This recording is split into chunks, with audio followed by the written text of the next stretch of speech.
Hey, this is Sarah Marisha White. I'm an artist and mother and body worker, meditation coach, many things. We can get more into that later, but a lot of people have been asking me lately, or even just sharing with me lately, that they feel stuck in a pattern, stuck in a loop, um, stuck in a way where they don't feel like they know how to move forward. And this is something I have been feeling a lot in general, but especially post 2020.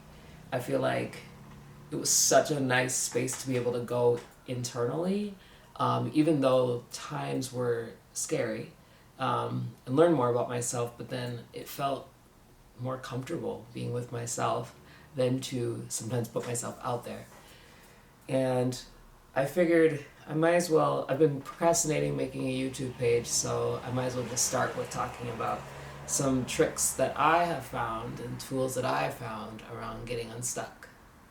So that's what I'm coming here today to talk about. And for me, first, it's like I try to get to the root of what's stopping me from taking the next step.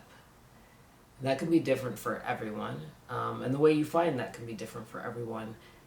I spend a lot of time in meditation and self study, and I also study a lot about the brain and uh, the way the neurons fire and wire, and the ways that our surroundings impact us um, through generations.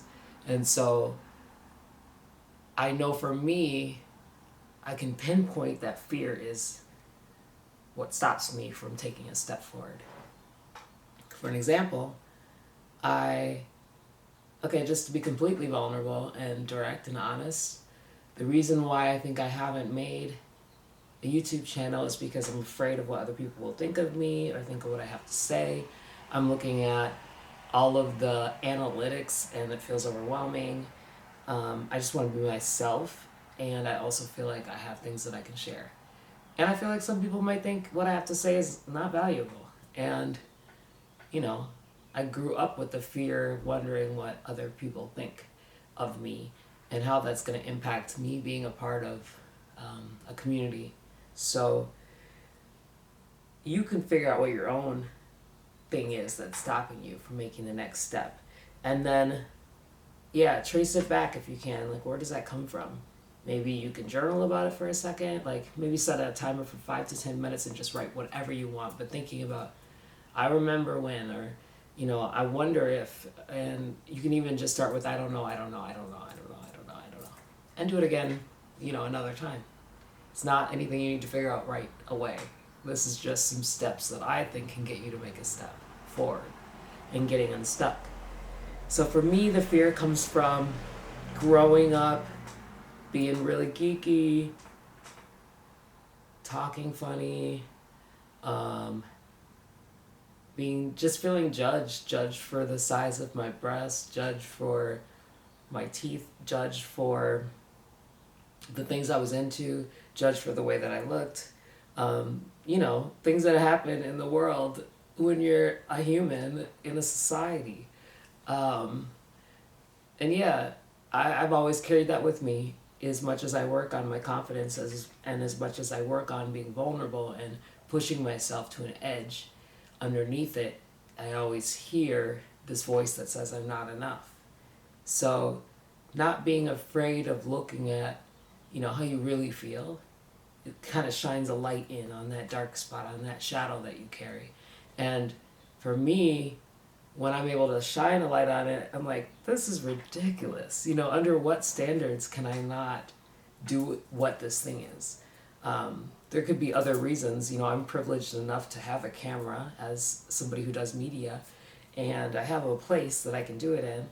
But I do think we are living in a time where we can be creative and make small steps towards our goals, even if it's just for ourselves and for nobody else to see. And so the first thing I would do is think, like, what is a small first step? So for me, today, it was turning on my camera and setting it up. that has taken me a long time to get to this point because I have procrastinated it so long that I've made this way bigger than it needs to be. And I'm just saying that completely direct and honestly. Like, I feel embarrassed about it. I feel kind of ridiculous as someone who uses social media and platforms and is on stages, or has been on stages as a performer, that it was so hard for me to make the first step. But I think that, again, admitting what it is that I am afraid of, kind of just took the pressure off. I'm like, fuck it. Yeah, start small. And what if you start small and you feel like you start to panic, you feel overwhelmed, you just feel like it's too much, make it smaller. Make it smaller. It could just be writing down some ideas. And then the next day, do another thing. And then the next day, do another thing. And then take a break if you need to. You're the one in charge of your life. There's no one else who is technically in charge of your life, although we do live, don't get me started about the systems and everything. But once you do make a step, like for me, this is a big step, so I'll probably feel that whole vulnerability hangover afterwards. I don't know if everyone feels this. I definitely do, as someone who leans into being vulnerable publicly pretty often. I start to just kind of get in my head about it, doubt that it's worth it, really just doubt myself in general. And when that happens, I personally recommend getting back into your body, out of your head, out of your thought process, into your body. So that's part of why I practice meditation every day. So when I do get panicked, I can kind of settle into like, all we have is right now. All of this stuff doesn't matter. Everything isn't promised to be any certain way, and how grateful I am to be here. Even if I'm in the midst of a storm, like, I'm still here. And sometimes I meditate on nature, go on a walk, or even just like stare at a tree for a while to get grounded. Breath work can help. Also, if there's any healthy coping mechanisms that you have, it's easy to do the toxic ones, let me tell you, but sometimes I'll just like stretch or have like a CBD spritzer or make something healthy to eat. And I really just, it helps to just bring the barometer down a little bit. Like, it's not that serious. And another way you could do that is journal again.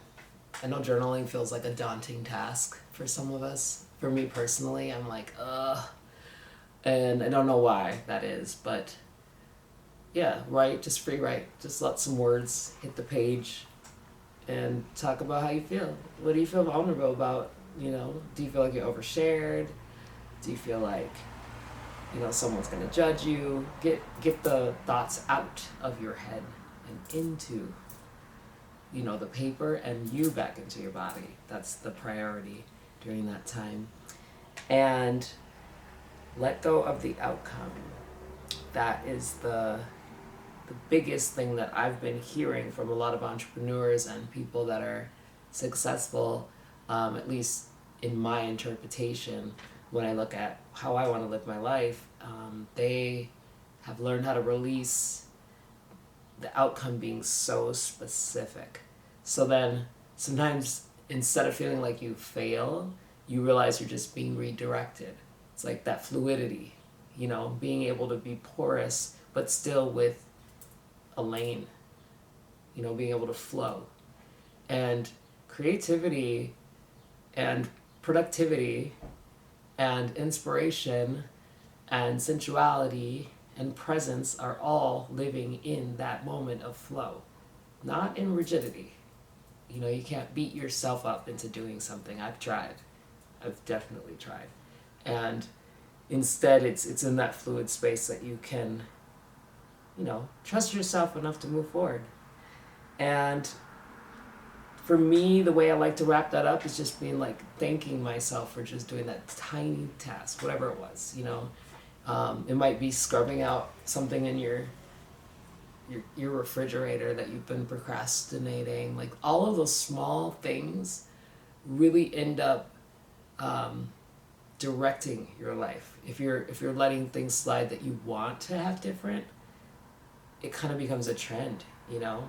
And your whole life you look around and realize there's so many things that are out of place or out of the flow, and you don't even know how to move forward. You're stuck because of the small things sometimes, and very oftentimes. And so I think in this culture where we're always like so quick to move on to the next thing and so quick to be like, oh, that's nothing, you know, like everybody does that. I like to resist that and step up for myself and be like, you are badass. Like, I'm proud of you for doing that today. It almost makes me feel emotional because it feels like even saying this is very rare that I believe it, you know, and really fully feel like all of the different things and careers that I've had are enough. And that's something I have to sit with and something that I feel blessed to sit with. Because like I said, shining the lights on the shadows, really, it helps to illuminate the path to move forward. Anyway, I just wanted to share that because I know that it just seems like a common conversation in the collective stuckness, and I think that together, by us all sharing, you know, that we're vulnerably going through the same thing or going through something similar or sharing something different completely, we can kind of build a counterculture of honesty versus what we see on social media. Anyway, I'm Sarah White. You can follow me on Instagram at Aquarius Sun Venus or at New Nero Studio. I'll put them both in the comments below. And yeah, check out my website if you want. neonsoul.co. And yeah, I'll be back. Thank you for taking the time. Appreciate you. Love you.